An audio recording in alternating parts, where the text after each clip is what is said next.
सभी दोस्तों को अस्सलाम वालेकुम, नमस्कार, सत श्री अकाल।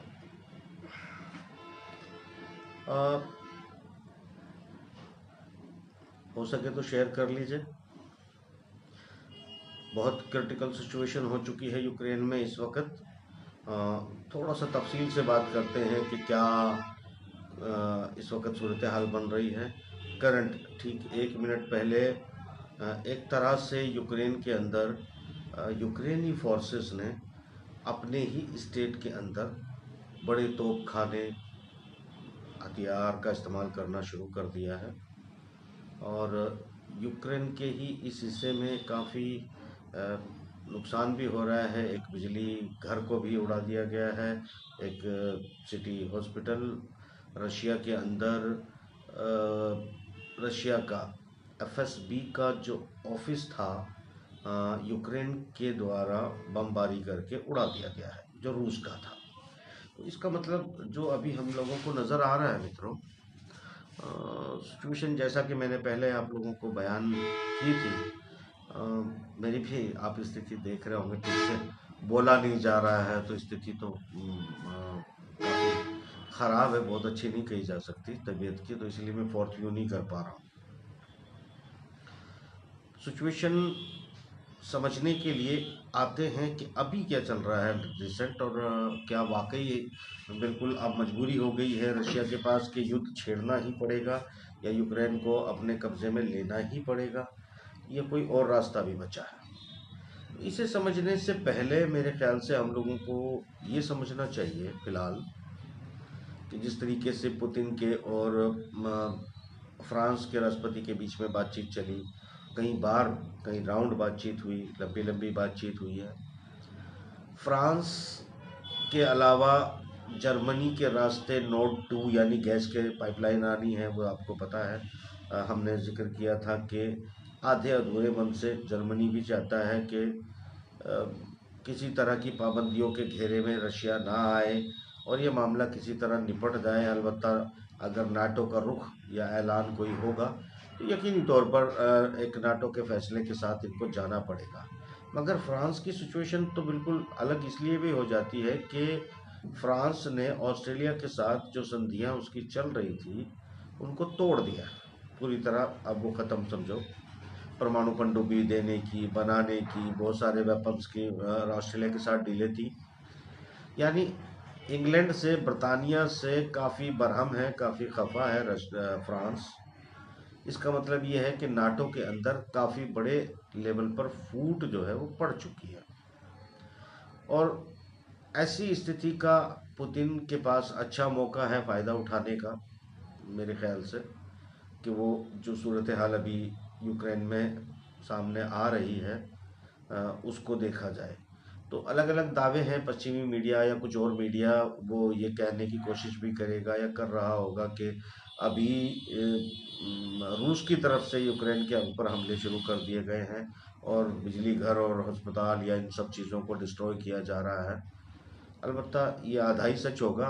पूरा सच ये है कि जैसा मैंने पहले ही कहा था कि अपने दोनों एलपीआर डीपीआर जो दो स्टेट अपने अलग होने की घोषणा 2014 में ही कर चुके थे, यहाँ रशियन समर्थित जो लोग हैं उनमें से लगभग 61,000 से ज़्यादा लोगों को रशिया अपने सीमाओं के अंदर ले चुका है।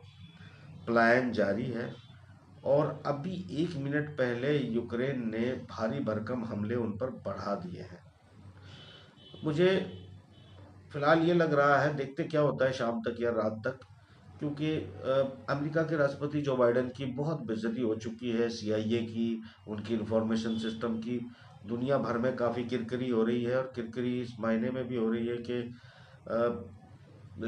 वो कभी 16 तारीख के 5 बजे हमला हो जाएगा, फिर 17 को हो जाएगा, फिर 24 घंटे में हो जाएगा, फिर 48 घंटे में। हमले की लगातार भविष्यवाणियां और पूरे कॉन्फिडेंटली बाइडन और उनके एस्टेब्लिशमेंट की तरफ से, सीआईए की तरफ से की गई, जो हर बार फेल हो गई। तो इससे सीआईए की अपनी सूचना तंत्र की क्रेडिबिलिटी जो है वो घटती हुई दुनिया में नज़र आ रही है।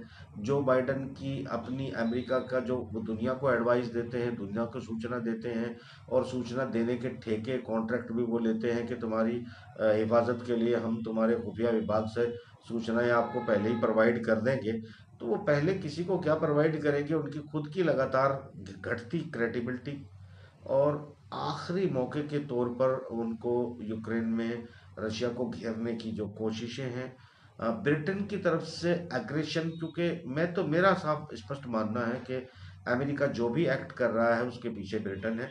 और ब्रिटेन अपने इंटरेस्ट को, अपने कॉलोनियल एरा को दोबारा जिंदा करने के लिए, जहाँ जहाँ उन्होंने डेमोक्रेसी इंस्टॉल की थी वहाँ पर अपने लंबे समय वाले पपेट को रिप्लेस करने के लिए और दोबारा महारानी या राजकुमार या राजतंत्र दुनिया में नाफिज करने की एक भरपूर और शांति और छुपे दबे इशारों में वो कर रहा है। इसमें अमेरिका को, आपको मैं मेरे अंदाज में अगर आप बात माने तो मेरा अंदाज वही होता है कि अमेरिका को चलाने वाली कंपनियों के वो मालिक, जिनके सीईओ के तौर पर वहाँ का प्रेसिडेंट काम करता है, दरअसल उन सब के रेजिडेंशियल एरियाज और उनकी रिहाइशें और उनके परिवार अक्सर लंदन में ही रहा करते हैं और इंग्लैंड में ही रहा करते हैं। तो वो भले ही वहाँ रहे भी तो जड़ें उनकी वहीं पर हैं। कुल मिलाकर जो गेम जो है एग्जीक्यूट हो रहा है अभी, इस वक्त इस घड़ी जब हम बात कर रहे हैं, यूक्रेन की स्थिति लगातार तेजी से बिगड़ रही है और यूक्रेन की नहीं बल्कि रशिया की स्थिति बिगाड़ने की आखिरी कोशिश तक पहुंच चुका है। पता नहीं वो ब्रिटेन और अमेरिका की अपनी इस्टेब्लिशमेंट काम कर रही है या यूक्रेन के लोग जो है उनके कहने पर काम कर रहे हैं। ये जो भी चल रहा है वो ये है कि किसी हद तक भी यूक्रेन को मजबूर किया जाए, रशिया को यूक्रेन के ज़रिए, कि उसे हमला करना ही पड़े। जो कि हमने कई दिनों से, जब ये वार जब सिचुएशन में आई थी तब से हमने यही बातें की थी कि मजबूर किया जाएगा किसी तरीके से और देखना ये होगा कि पुतिन इसको कैसे हैंडल करता है। तो पुतिन अपनी सीमाएं खोलकर रशियन पीपल्स को अपनी सीमाओं के अंदर लेकर और अंदर से भी जो डिफीट करने की कोशिश हो रही थी, जो मैंने अब लिखा था, वो डिफीट जो है भारी पड़ता हुआ देख के यूक्रेन अपने अंदर भारी तोपखानों को और भारी फोर्सेस को सीधे सीधे अपने ही स्टेट में, अपने ही स्टेट के लोगों को जिन्हें वो रशियन मानता है, उन पर भारी हमले शुरू हो चुके हैं और वार जो है सीमा पार कर चुकी है यूक्रेन की तरफ से रशिया के अंदर। हालांकि मीडिया आपको ये कह रहा है कि रशिया की तरफ से दागे जाने वाले मिसाइल और बम वो नुकसान पहुंचा रहे हैं यूक्रेन में। अभी तक इसका एविडेंस जो है वो इन मीडिया या इन लोगों के पास नहीं है। मेरे पास वो वीडियो और फोटोग्राफ्स भी मौजूद हैं लाइव में। तबीयत भी ख़राब है, मैं आपको प्रोवाइड नहीं कर सकता, बाद में सोशल मीडिया पर डाल दूंगा, जहाँ पर यूक्रेन की तरफ से बम आए हैं, गिरे हैं और डिस्ट्रॉय किया है। और खुफिया एजेंसी के दफ्तर पर भी जो कस्टम लेने का काम करता है, दरअसल वहाँ वो मगर कहलाता, वो उनके उसी तरह का दफ्तर है, कॉमन दफ्तर ही कहलाता है, मगर वो इस्टेब्लिशमेंट का भी दफ्तर है, उस पर भी हमला किया गया है। ये हमला करने की सलाहियत मुझे नहीं लगता कि यूक्रेन के पास थी, या ये इन्फॉर्मेशन ज़रूर उसे पीछे से जो गाइड किया जा रहा है और जो नाक पर चोट करने की बात आ रही है वो शायद की जा रही है।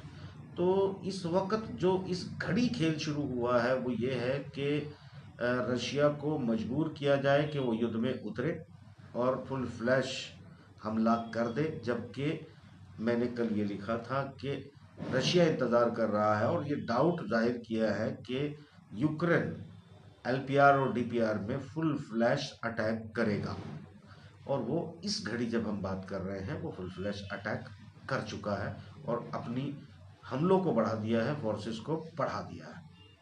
यहाँ सिचुएशन वो है कि मजबूर किया जाए, क्योंकि ये खेल, जैसे मैं बता रहा हूँ कि फ्रांस और जर्मनी अगर इस युद्ध को अमेरिका और लंबा खींच के लेके जाता है तो ये लंबा होना अमेरिका और ब्रिटेन के लिए महंगा पड़ सकता है, चूँकि संभावनाएं बढ़ती जा रही हैं कि इस गेम में से रशिया, माफ़ कीजिएगा, फ्रांस और जर्मनी अपने हाथ पीछे की तरफ खींच सकते हैं, कदम पीछे हटा सकते हैं। उनके हटाने से पहले नाटो के कॉन्ट्रैक्ट के, नाटो संधि के मुताबिक किसी तरीके से यूरोप को अपने साथ लेकर अमेरिका यूक्रेन के बहाने एक वॉर शुरू कर दे। जबकि ये मैं गारंटी के साथ कहता हूँ कि अमेरिकन हथियारों को अमेरिकन लॉन्च पैड से रशिया पर अटैक नहीं किया जा सकता। इतनी हिम्मत मैंने पहले भी कहा था, कल भी नहीं थी, आज भी नहीं थी। मगर यहाँ अगर नाटो के दूसरे सदस्य या यूक्रेन को प्रोवाइड करके जो भी हथियार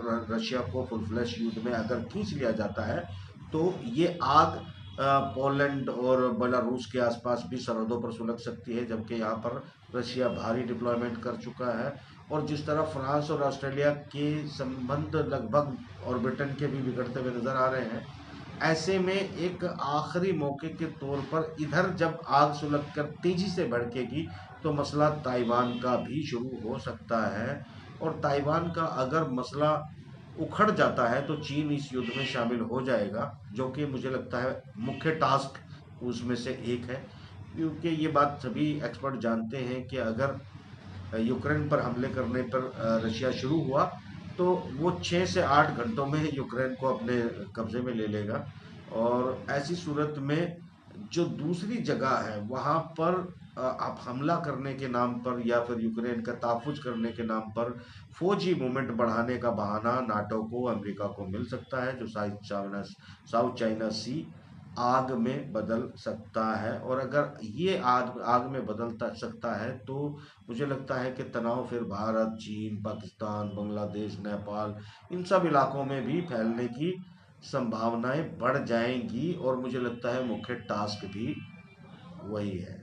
तो यूक्रेन में ये वर्ल्ड वॉर में तब्दील होगा ये मुझे नहीं लगता, मगर यूक्रेन और रशिया की सरहदों तक ये वार रहने के बाद वर्ल्ड वॉर में कन्वर्ट होगी, या यूरोप और रशिया भिड़ेगा, या यूरोप और चाइना जो है डायरेक्ट टक्कर लेगा, ये भी मुझे नहीं लगता है। मैं अपनी पुरानी बात पे कंफर्म हूँ कि अगर रशिया यहाँ पर यूक्रेन पर कब्जा कर लेता है, तो यहाँ से ये फौजें उल्टे भागेंगी और ये एक दूसरे एशिया के इलाकों में इस वॉर को कन्वर्ट करने की कोशिश की जाएगी।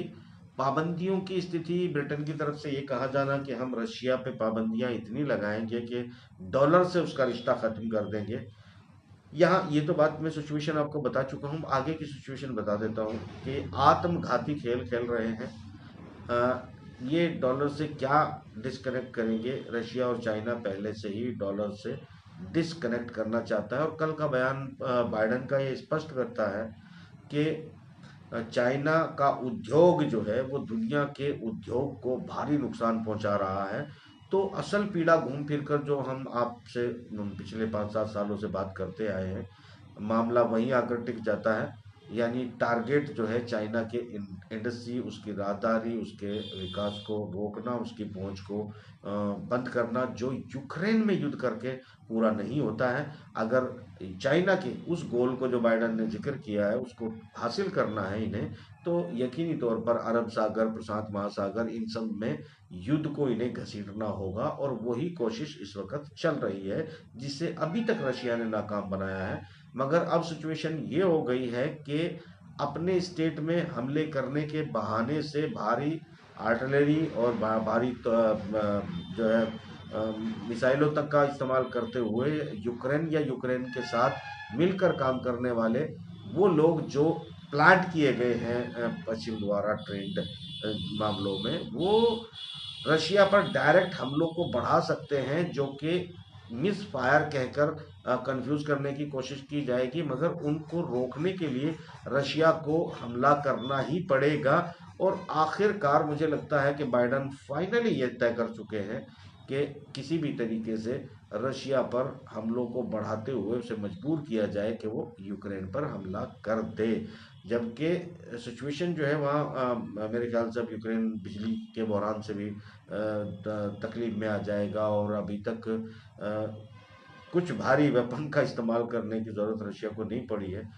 हैकिंग वैकिंग जो है ज़रूर हुई है डिजिटल, और कुछ चीज़ें और भी हो रही हैं। मेरे ख्याल से इंफॉर्मेशन उनके पास सब है, एस्टेब्लिशमेंट में मौजूद है वो सब चीज़ें, जो कुछ आगे होने जा रहा है उसी को प्लान करते हुए रशिया अभी भी पेशेंस से काम ले रहा है। कितने घंटे और इसको इस वार को टाल पाएगा रशिया, ये देखना होगा। और अभी ये बहुत इम्पोर्टेंट फैक्टर है कि इस वक्त तेजी से फुल फ्लैश हमला डॉनबास में एलपीआर डीपीआर पर शुरू हो चुका है। और रिपोर्ट ये है कि जेनोसाइड जैसी स्थिति जो है पैदा करना शुरू कर दी है, जिसे एक वक्त पे मजबूरन रशियन अब उसे बचाने की कोशिश करेंगे, जिस पे हमला किया जाएगा। और चूंकि मीडिया टोटली पश्चिमी के हाथ में है, सिर्फ चाइना और रूस का अगर हम मीडिया छोड़ दें तो बाकी पूरा मीडिया कंट्रोल्ड है। और ये जो अभी उकसावे की खबर मैं आपको दे रहा हूँ, ये उकसावे की खबर उल्टे कर दी जाएगी और ये कहा जाएगा कि अब हमला रूस कर रहा है, जबकि फाइनली रूस पर भी मिसाइल मार के और तोपों का हमला करके मजबूर किया जा रहा है कि वो हमला करे ही। चूंकि बहुत सारी भविष्यवाणी CIA की, MI6 MI5, ब्रिटेन, उसके प्रधानमंत्री, राष्ट्रपति पूरी फेल हो चुकी है। 16 को ही उनके हिसाब से जो है सुबह 5 बजे वॉर शुरू हो जानी चाहिए थी, जो अभी तक नहीं हुई है। अभी भी स्थिति यह है कि यूक्रेन हमले कर रहा है या यूक्रेन के अंदर बैठे हुए ब्रिटिश और अमेरिकन हमला कर रहे हैं या एस्टेब्लिशमेंट हमला कर रहे हैं और नुकसान पहुंचा रहे हैं रशिया को। और कुछ मीडिया जो है, मैं नहीं जानता वो किसके साथ है किसके साथ नहीं है। मैं जिसके साथ हूँ मुझे पता है। सीधी बात है कि वो विलन साबित करने की कोशिश कर रहा है, बड़े बड़े अच्छे सोबर दिखने वाले। फिर मैं अपनी असलियत पे आता हूँ। असल में मैं चिढ़ जाता हूँ और मैं ये चाहता हूँ कि हमारा नुकसान ना हो, हमारे देश का नुकसान ना हो, हमारी जनता के मानसिक संतुलन का नुकसान ना हो। इन्हीं के बीच में, आप लोगों के बीच में बैठे हुए लोग जो गुमराही फैला रहे हैं, वो झूठ बोल रहे हैं, सच नहीं है। बिल्कुल झूठी बकवास कर रहे हैं। मगर वो उनके इंटरेस्ट हो सकते हैं या उनको इस तरह के निर्देश हो सकते हैं। और दोनों ही सूरत हाल में हमारा किसी न किसी रूप में नुकसान हो सकता है। तो मैं तो सिर्फ उसे बचाने के लिए, अपने देश के लिए थोड़ा मुझे गुस्सा आता है, जो कि मुझे नहीं करना चाहिए। क्योंकि लोग एक्सपेक्ट ये करते हैं कि मैं अपना काम सूचना के तौर पे करूं और बात ख़त्म करूं। और फिलहाल मैं पूरा कंट्रोल किया अपने आप को, समझाने की खुद कोशिश की है अपने आप को काफ़ी। सिर्फ सूचना आपको दे रहा हूँ। और सूचना ये है कि अब रात तक फोर्थ व्यू पर आप वेबसाइट पर जाएं। आपको चौबीसों घंटे अब से एक लाइव कॉलम होगा, उसमें हर 2 मिनट 4 मिनट की घटनाएं अपडेट होती हुई आपको मिलेगी। fourthview.co पर आप क्लिक करें, उसको सब्सक्राइब भी कर लें। और अगर आप चाहते हैं कि आपको युद्ध की लाइव अपडेट मिलती रहे, तो आपको चौबीसों घंटे जिस वक़्त घटना घटेगी, उस घटना के 3 से 6 सेकंड के अंदर जो है आपको फोर्थ व्यू पर अपडेट मिलेगी, वो भी ओरिजिनल फॉर्म में। न किसी की, न दाएं की मैनिपुलेटेड मिलेगी, न बाएं की मैनिपुलेटेड मिलेगी। ये मेरा दावा है। और फोर्थ व्यू के अलावा जब उस खबर को आप कहीं और देखोगे तो 2 से 4 या 6 घंटे के बाद वो आपको अपडेट मिलेगी और करंट ब्रेकिंग न्यूज़ उसे कहा जाएगा। ऐसे बकवास ठड्डुओं को ना मैं रोज देखता हूँ। प्रोग्राम खत्म कर लेते हैं, मतलब बातचीत खत्म कर लेते हैं। ठड्डू आपको मुबारक हो। और भी देखना चाहें तो आप देखें। और अपडेट में आपको कर दिया। Thank you.